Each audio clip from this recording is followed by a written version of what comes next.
YouTube recommended a video from a channel with 340 subscribers to an audience of 200,000 people in a single week. No paid promotion, no viral moment, no collaboration with a bigger creator. And the channel had been posting for 7 months with almost no traction. And then one video hit something, and the algorithm picked it up and ran with it. And that creator wasn't lucky. They had almost accidentally done five very specific things that tell YouTube a video is worth pushing. Once I reverse engineer what those things were, I started doing them on purpose, and it changed everything about how I think about getting recommended. And here's what actually signals YouTube to recommend your content and how a small channel can trigger those signals internally. Understand what recommended actually means. Before tactics, you need to understand that the mechanism YouTube recommendation system isn't looking for good videos. It's looking for videos that keep people on the platform. That distinction matters enormously. A video can, with high quality, well produced, and deeply researched, and still never get recommended because quality alone doesn't keep people watching.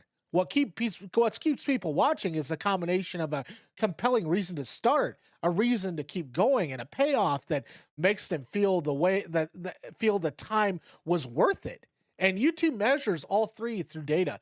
Click through rates tell them if people started. Average view duration tells them if people stayed. And post watch behavior, whether someone immediately closes the app or it keeps watching, tells them if people felt satisfied. Small channels get recommended when those three signals are strong.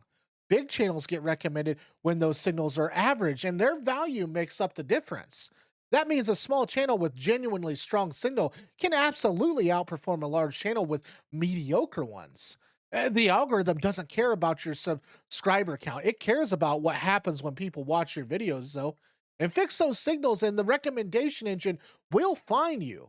And the session starter advantage nobody talks about too. There are two types of videos on YouTube. The videos that appear mid-session while someone is already watching, and videos that someone clicks on at the very start of a session, getting recommended as a session starter.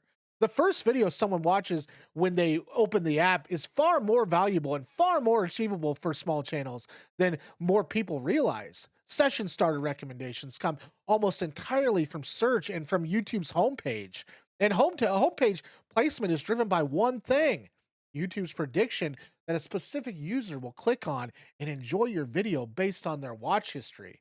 If your content is highly specific and consistent, YouTube can confidently predict which users are a good match and will surface your video to those users even if they've never heard of you.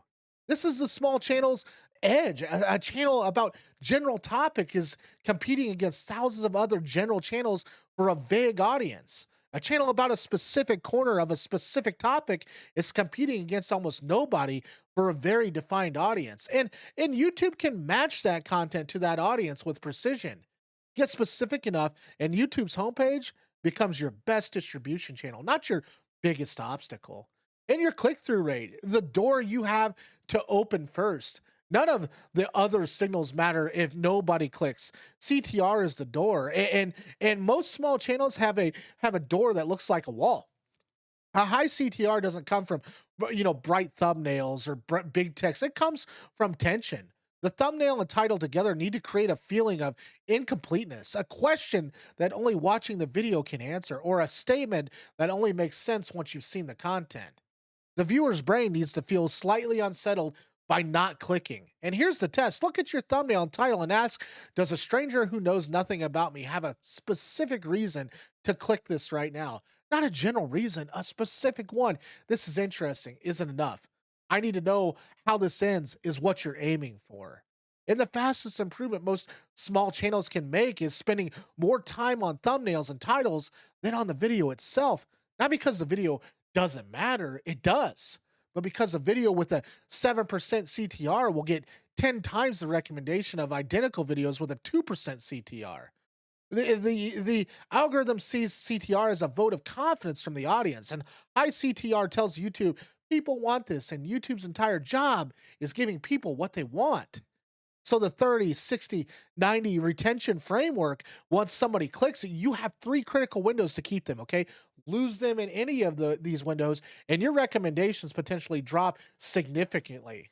The first 30 seconds determines whether someone stays at all.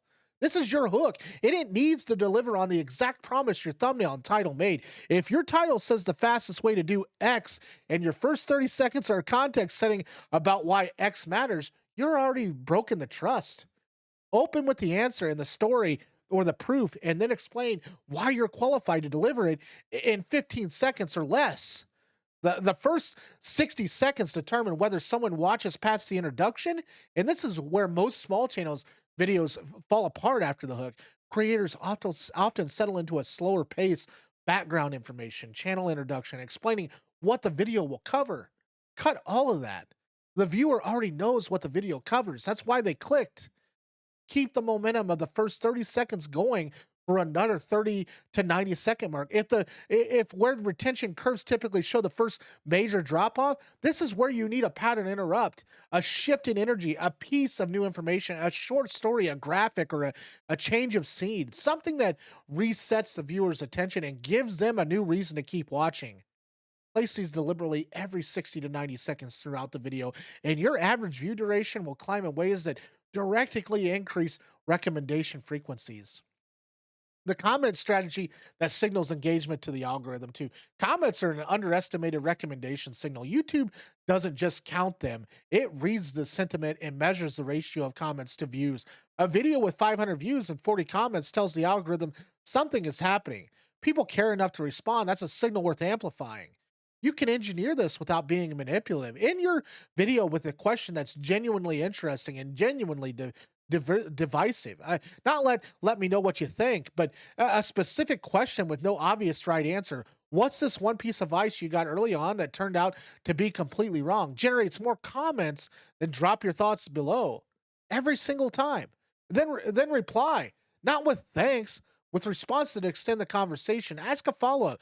Push back gently and agree and add something. Every reply generates a notification and brings the commenter back to your video, which adds a view, which improves your watch time metrics. And the comment section, managed well, is a traffic machine that most channels completely ignore.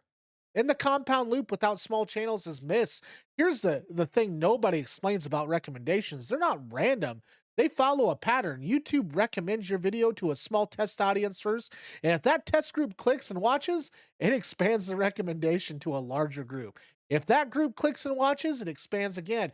And if this loop keeps going until your video is being recommended to millions of people, or it can stop after the first test group if the signals aren't strong enough. Small channels interrupt this loop in one specific way. They post inconsistently. A video starting gaining traction, the channel goes quiet for 3 weeks, and YouTube's confidence in the channel drops. The loop breaks. You don't need to post daily. You need to post reliably enough that YouTube trusts you'll keep delivering. One video a week is enough. One video every 2 weeks, it can work. What doesn't work is 3 weeks in one, 3 videos in 1 week, and then nothing for a month. Reliability signals to the algorithm that recommending your channel is a safe bet because there will be more content for the viewers to watch once they find you. The only metric that predicts recommendation success. If you're only tracking one number, track this: click through rate multiplied by average view duration percentage. A video with 6% CTR and 55% average views duration is a video YouTube will push. A video with 2% CTR and 70% average view duration is a video almost nobody will ever see because they have to find it first. If both numbers need to be strong, one without the other is a half open door. Improve your thumbnail and titles until your CTR is above 5% on average, and structure your video with deliberate retention mechanism until your average view duration is above 50%. Hit both of them benchmarks consistently, and the recommendation engine will do the rest. You don't need to go viral. You don't need a big audience to get started. You just need to give YouTube's algorithm a reason to trust you, and then give it the data to prove you've earned it. Thanks for watching. Like and comment this, and I'd love to hear from you and what you think about your YouTube journey down below. And just tell me how things are going for your channel. I'd love to hear about your how things go and how your analytics look on your channel. And let's grow together. If you really like me, you can buy me a coffee. It's down in the description on the front of this YouTube channel as well. And we'll catch you on the next one. Oh, check out this video to the right. It can also help you on your journey. Take care. Have a good day before I burp.